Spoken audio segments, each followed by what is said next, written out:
This past Friday evening in Charlotte, North Carolina, the PFL would hold their second of 3 PFL World Tournament Finals events, and this event would feature 3 championship bouts in the lightweight division, the women's flyweight division, and for the first time ever, a bantamweight champion was crowned for the PFL. We're going to recap all 3 of those, who the new champions are, and heading into the weekend, we learned of a massive PFL fight card that is going down on October 3rd and will feature a rematch of the best fight in PFL history at the top of the bill with a championship on the line. But first, we start with the recap of Friday night, and the last of 3 championship fights in the main event was the lightweight title fight between Alfie Davis and Gadzhi Rabadanov, both who have had incredible 2025 resumes so far, leading to this tournament finale. And now we know that the champion is not Gadzhi Rabadanov, who was a massive betting favorite heading into the Friday night, but it is Alfie Davis, the lightweight champion of the world. The story of this fight came down to control time versus damage, and there was a lot of discussion going on in the community as I was just researching prior to recording this recap, because Gadzhi Rabadanov was able to successfully land numerous takedowns and hold a lot of control time against Alfie Davis. However, that did not outweigh, in terms of the judges' scorecards,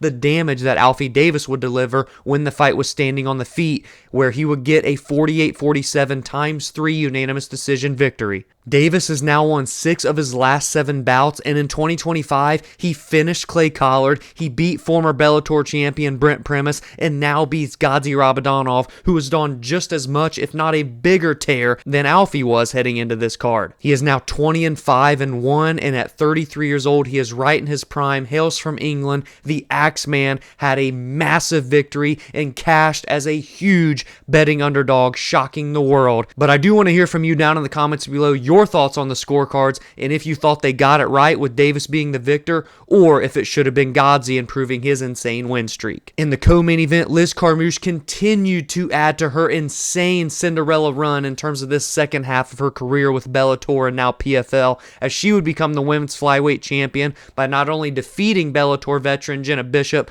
but by finishing her via brutal knockout in round 3. At 41 years of age, Liz Carmouche is having the most success of her entire career, having only lost 1 fight dating all the way back to her last fight in the UFC in August of 2019 against Valentina Shevchenko for the title. So since signing with Bellator and having her debut fight in the promotion in September of 2020, she has a record of 12-1, with the lone loss being against Talia Santos last August in the tournament, where she would lose a decision to the former UFC title challenger who arguably beat Valentina Shevchenko. She won the Bellator title against Juliana Velasquez in 2022 and then defended it 3 times, joined the PFL with the merger and got victories against Juliana Velasquez for a second time and Kana Watanabe, lost to Talia Santos, and then this year has now beaten Jena Bishop to become the PFL champion. And it's pretty clear what the next fight for Liz will be, and that is the face of the Professional Fighters League, Dakota Ditcheva. That will arguably be the biggest female fight that the PFL has had in their history as an organization.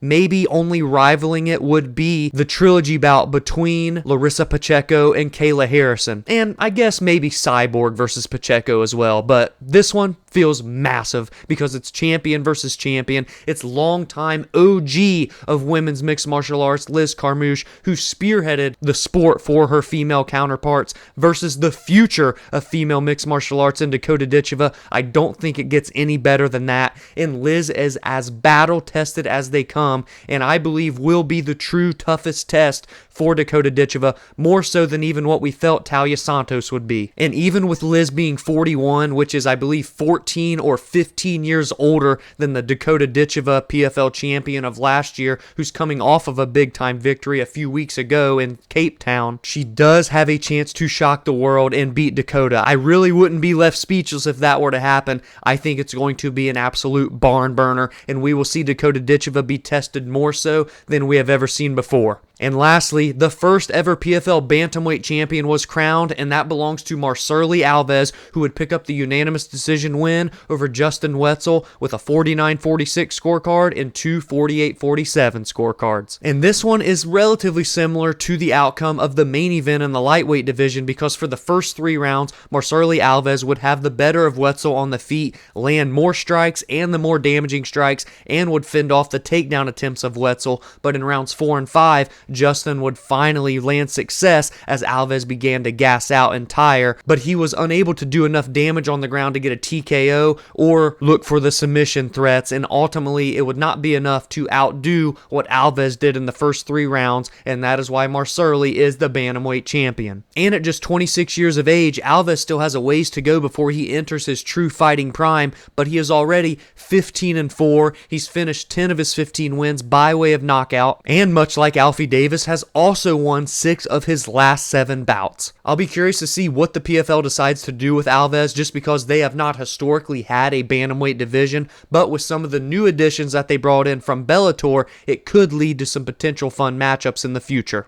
And that could even include the winner of one of the big bouts on the October 3rd PFL card that we just learned about heading into the weekend. But I'm not going to jump into that bantamweight fight first, because the main event on October 3rd in Abu Dhabi will be the rematch that we have been clamoring for: Usman Nurmagomedov versus Paul Hughes, Part 2. The 27-year-old Usman Nurmagomedov is 19-0 and has finished 14 of those 19 wins, and will enter this rematch against Paul Hughes coming off of his first fight with Paul Hughes, where he would earn the victory, but it was a very fun, back and forth, absolute war that would go down to a majority decision, with Usman remaining the champion and keeping his undefeated record intact. But for Paul Hughes, he went ahead and got another fight in after his majority decision loss to Usman in January, and he would fight Bruno Miranda on May 10th and get a first-round knockout in 42 freaking seconds. Paul Hughes is a big-time player out of Ireland,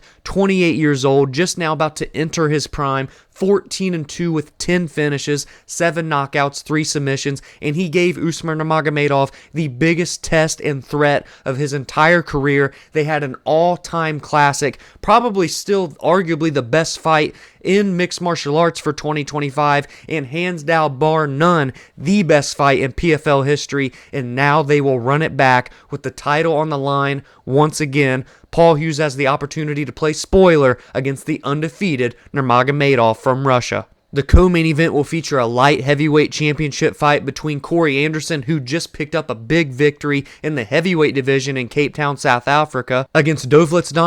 Rabadanov. Gadzhi was the 2024 light heavyweight champion for the PFL and holds a record of 25-7-1 and has not lost a fight since October of 2021 at Bellator 268, meaning that he will enter this championship fight against the UFC veteran Corey Anderson riding a 7-fight win streak, including his run in 2024, leading to him defeating and finishing Impa Kasanganay via first-round knockout to become the PFL champion. And for Corey, he has a 6-1 record with 1 no contest since signing with Bellator and debuting in November of 2020, with his lone loss coming to Vadim Nemkov at Bellator 288 in November of 2022. But since then, he has won 3 consecutive bouts over Phil Davis, Carl Moore, and the aforementioned fight that he just had in July against Denis Goltsov in the heavyweight division, where not only he would get a victory, but he would secure a second-round TKO finish. We will also see the undefeated 12-0 Archie King Colgan, who is 30 years old, right in his prime, and should have maybe been the #1 contender for Usman Nurmagomedov if it hadn't been for the insane fight he had with Paul Hughes in January, because he just beat Mansar Barnaoui in June via unanimous decision in what was touted as a #1 contender bout. Archie has finished half of his 12 victories, with 5 of them by way of knockout. He has a very highly accredited wrestling background and is a very elite talent for the PFL/Bellator roster, and I do think that if he beats his opponent JJ Wilson on that October 3rd card, which is the same night that the title will be defended in his lightweight division, he will see the winner of that one. And the same can probably be said for JJ Wilson, who will enter this fight on a 3-fight win streak, has an 11-1 record overall, with his lone loss coming to Gadzhi Rabadanov, who just competed for the lightweight tournament championship in May of 2022, where he would lose a decision there. JJ has finished 8 of his 11 victories with 4 knockouts and 4 submissions, and is still just 28 years old.